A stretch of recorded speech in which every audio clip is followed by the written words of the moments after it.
Hello and welcome to House Lux Estate, the channel that enlightens you about the world of finance and real estate investing.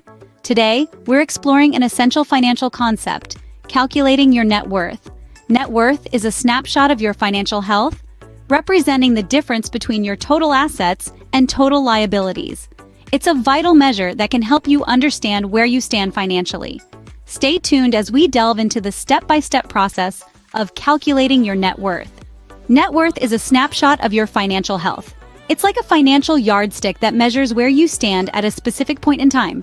It's not just a number for the wealthy or the financially savvy. No, it's a crucial metric for everyone aiming to understand their financial standing. So what is net worth exactly? In the simplest terms, net worth is what you own minus what you owe. It's the total value of your assets, such as your house, car, savings, and investments, subtracted by your total debts like your mortgage, car loan, student loan, or credit card debt. Why is it important to know your net worth? Well, it's a reflection of your financial health. A positive net worth indicates that you're financially stable or even thriving, while a negative net worth might suggest that you're living beyond your means. It's a clear indicator of whether you're on the right track to achieve your financial goals or whether you need to make some adjustments.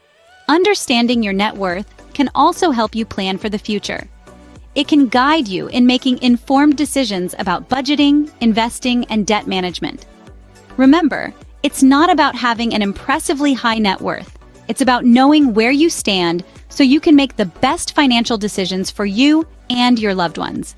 Now that we have understood what net worth is, let's move on to how to calculate it. The first step in calculating net worth is to add up your total assets. Now, you might be wondering, what exactly are assets? Well, in the simplest terms, assets are everything you own that holds any monetary value. This includes your cash, investments, real estate, automobiles, other personal property, and retirement accounts. Let's start with cash. This is the most straightforward of all.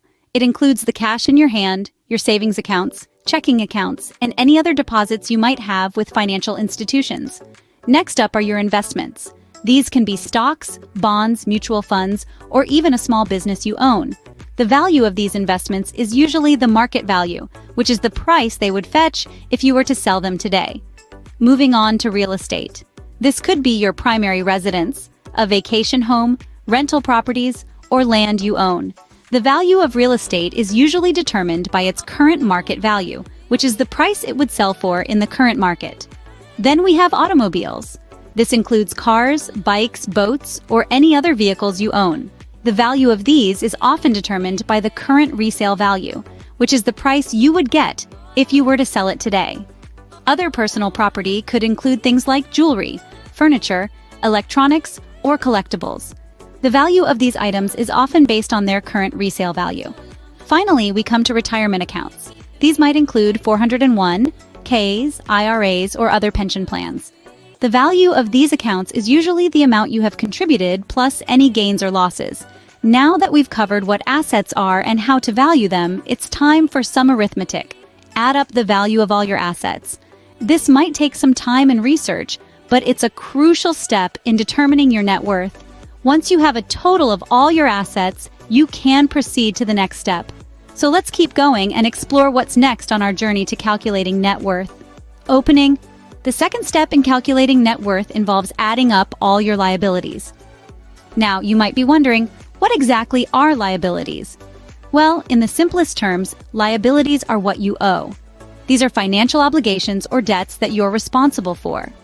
Liabilities can take various forms, and it's important to recognize and understand each one to get an accurate picture of your net worth. Let's start with one of the most common liabilities, a mortgage.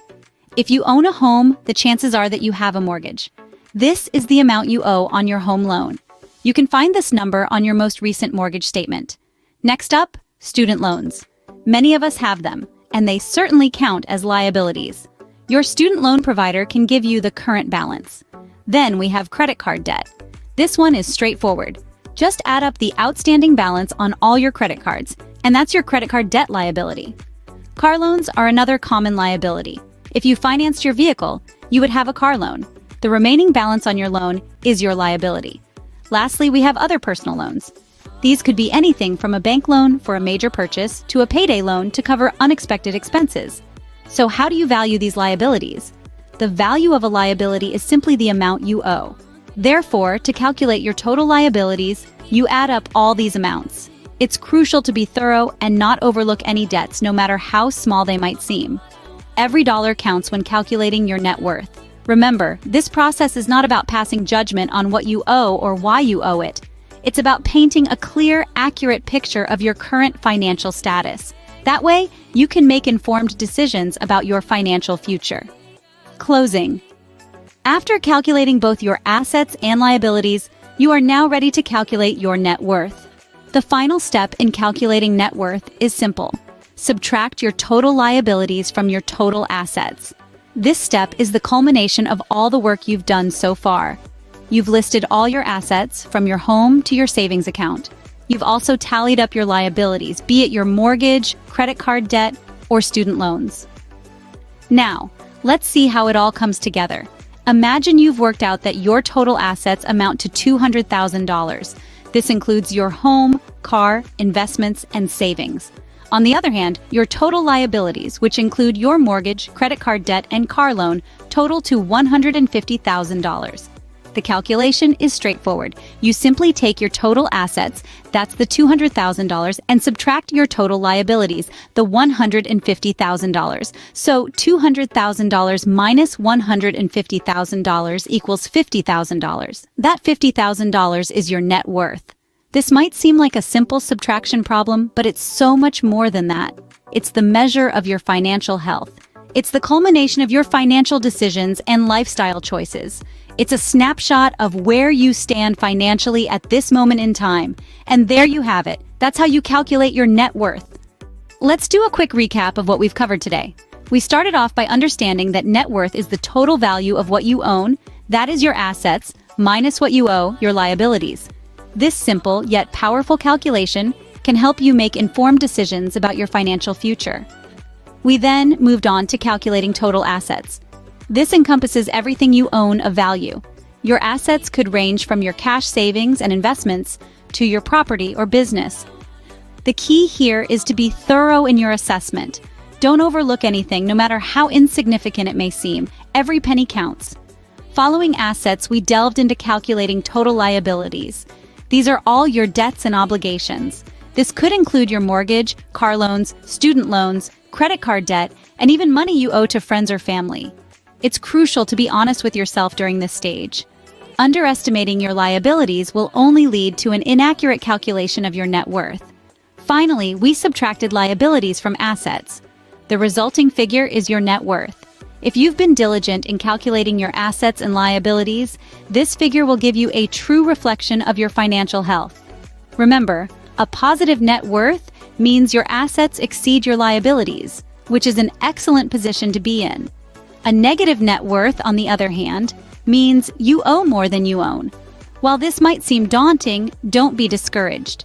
Knowing your net worth, whether it's positive or negative, is the first step towards improving your financial situation. So why is this important? Knowing your net worth is a vital part of financial planning. It gives you a clear snapshot of where you stand financially at a specific point in time. This knowledge can help you set realistic financial goals, make informed investment decisions, and chart a course towards financial freedom. It's worth noting that your net worth is a dynamic figure. It changes as your assets and liabilities fluctuate, so it's beneficial to calculate it regularly. Make it a habit. It's a valuable tool in tracking your financial progress. We encourage you to calculate your net worth. It might seem intimidating at first, but with practice, it becomes a straightforward task. And remember, it's not about the number itself, but what you do with this knowledge that truly matters. Thank you for joining us today on House Lux Estate. Don't forget to subscribe for more financial and real estate tips. Until next time, keep calculating.